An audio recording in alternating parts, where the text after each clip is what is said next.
Hi, ഇന്ന് നമുക്ക് നാടനൊരു കറി ഉണ്ടാക്കാം. അതിന് വേണ്ടിയിട്ട് ചക്കക്കുരു, കപ്പ, ചേനത്തണ്ട് ഇതെല്ലാം കൂടെ തൊലിയൊക്കെ കളഞ്ഞ് കട്ട് ചെയ്തെടുക്കാം.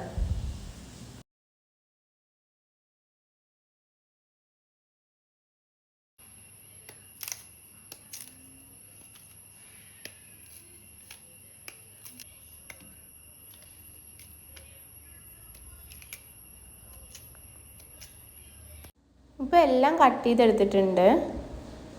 ഈ കട്ട് ചെയ്തതൊക്കെ നമുക്ക് കുക്കറിലേക്ക് ഇട്ട് കൊടുക്കാം. എരിവിനനുസരിച്ചിട്ട് പച്ചമുളക് ചേർത്ത് കൊടുക്കുക, ആവശ്യത്തിന് ഉപ്പ് ചേർക്കുക, മഞ്ഞൾപ്പൊടി, വെള്ളം ഒഴിച്ച് കൊടുക്കുക. കുക്കർ അടച്ച് വെച്ചിട്ട് വേവിച്ചെടുക്കാം. കഷ്ണങ്ങളൊക്കെ വേവായിട്ട് വരുമ്പോൾ നമുക്കിതിലേക്ക് പുളി ഒഴിച്ചു കൊടുക്കാം. പുളി ഒഴിച്ചു കൊടുത്ത് നന്നായിട്ടൊന്ന് തിളപ്പിച്ചെടുക്കണം. ഇനി കടുക് പൊട്ടിക്കാൻ വേണ്ടിയിട്ട് ഒരു പാത്രത്തിലേക്ക് വെളിച്ചെണ്ണ ഒഴിച്ചു കൊടുക്കുക. എണ്ണ ചൂടായി വരുമ്പോൾ കടുക് ഇട്ട് കൊടുക്കുക. കറിവേപ്പിലയും കൂടി ചേർത്തിട്ട് ഇത് നമുക്ക് കറിയിലേക്ക് ഒഴിച്ചു കൊടുക്കാം. അപ്പോൾ നമ്മുടെ കറി ഇവിടെ റെഡി ആയിട്ടുണ്ട്.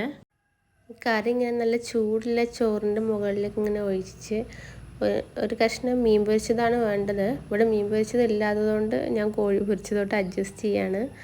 ഇങ്ങനെ ഒക്കെ കൂടെ കൂട്ടി കഴിച്ചാലുണ്ടല്ലോ അടിപൊളി ടേസ്റ്റാണ്. അപ്പോൾ എല്ലാവരും ട്രൈ ചെയ്ത് നോക്കുക.